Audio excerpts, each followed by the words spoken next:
আসসালামু আলাইকুম, সবাইকে স্বাগত জানাই রাফুর রান্নাঘর চ্যানেলে। আজকে আমি তোমাদের সাথে শেয়ার করব গরুর মাংসের ভুনা রেসিপি। তো চলো রেসিপিটি দেখে নেওয়া যাক এক নজরে। তো রেসিপিটি পুরোটা দেখার চেষ্টা করবে। তো আমি এখানে নিলাম হাফ কেজি গরুর মাংস। আমি এখানে সলিড গরুর মাংসটা ব্যবহার করেছি, হাড় ছাড়া। আমি মাংসের পিসগুলোকে একটু বড় করে কেটে নিলাম। এবার একটি প্যানে আমি তেল গরম করে নিচ্ছি। তেলটা গরম হয়ে আসলে এর ভিতর আমি দিয়ে দিব 3 থেকে 4টি দারচিনি, 2 টুকরা এলাচ ও 3টা তেজপাতা দিয়ে আমি ভালো করে একটু নেড়েচেড়ে ভেজে নিব। যখন ভাজা হয়ে আসবে এই পর্যায়ে আমি আগে থেকে ধুয়ে রাখা গরুর মাংসগুলো এর মধ্যে দিয়ে দিব।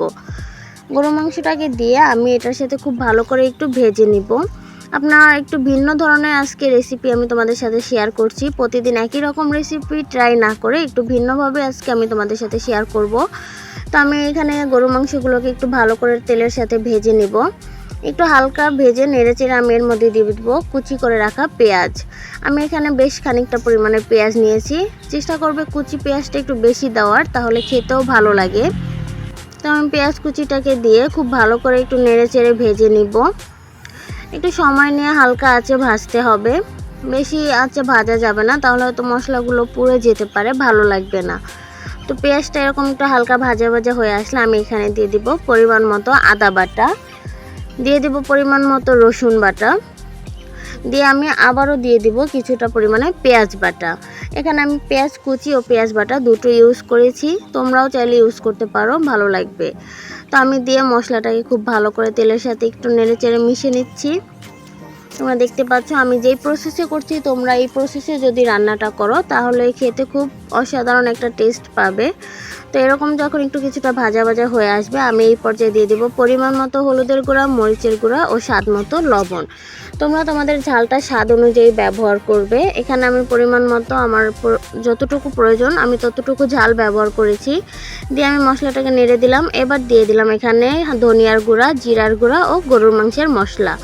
এই মশলাগুলোকে দিয়ে আমি একটু ভালো করে নেড়েচেড়ে এবার কষিয়ে নেব অনেকটা সময় ধরে। যতটা সময় কষানো হবে এটা কষানোর উপর ডিপেন্ড করে যে স্বাদটা কীরকম হবে। তো তোমরা চেষ্টা করবে একটু সময় নিয়ে অল্প আঁচে মশলাটাকে খুব ভালো করে কষাতে মাংসের সাথে। তো আমি একটু ধৈর্য ধরে আধা ঘন্টার মতো এটাকে কষিয়ে নেব। আমি এবার ঢাকা দিয়ে রাখবো কিছুক্ষণের জন্য, একটু কষাতে দিব ঢাকা দিয়ে। তো আমি আবারও ঢাকনা খুলে একটু নেড়েচেড়ে দিব। দেখতেই পাচ্ছ এটা কালারটাও একটু চেঞ্জ হয়ে এসেছে। তো এইভাবে আমি কিছুক্ষণ ঢেকে আবার উল্টিয়ে দিব, আবার ঢেকে রাখবো। এভাবে করে আমি মশলাটা খুব ভালো করে কষিয়ে নেব। তো আমি আবারও একটু ঢেকে দিব কিছুক্ষণের জন্য। আমি ঢাকনা খুলে আবার একটু নেড়ে দিব। এই যে দেখতে পাচ্ছ তেলটা উপরে ভেসে উঠেছে। তো বুঝতে হবে মশলাটা খুব ভালো করে কষানো হয়ে গেছে। তো কষানো হয়ে আসলে এবার আমি সেদ্ধ করার জন্য পানি দিয়ে দিলাম। এবার পানি দিয়ে আমি নেড়েচেড়ে ঢাকা দিয়ে রাখবো 1 ঘন্টার জন্য। আমি অল্প আঁচে মাংসটাকে সেদ্ধ করব। তো আমি ঢাকা দিয়ে দিলাম 1 ঘন্টার জন্য। এবার আমি 1 ঘন্টা পর একটু নেড়ে দিব। এই যে দেখতে পাচ্ছেন কালারটা চেঞ্জ হয়ে গেছে, আমার মাংসটাও অনেকটা সেদ্ধ হয়ে এসেছে।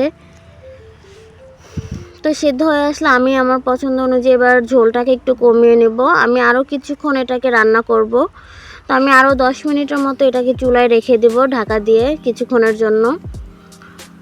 তো 10 মিনিট পর আমি আবারও একটু নেড়ে চেড়ে দেবো। যখন এর ঝোলটা একটু টেনে আসবে এই পর্যায়ে আমি এটাকে নামিয়ে নিব। তো আমার তৈরি হয়ে গেলো খুবই অল্প মশলা আমার এই গরুর মাংসের ভুনা রেসিপিটি। তো তোমাদেরকে আমি এখন পরিবেশন করে দেখালাম। তো রেসিপিটি যদি ভালো লাগে অবশ্যই লাইক, কমেন্ট ও সাবস্ক্রাইব করতে ভুলবে না। কমেন্ট করে জানাবে রেসিপিটি তোমাদের কাছে কেমন লেগেছে।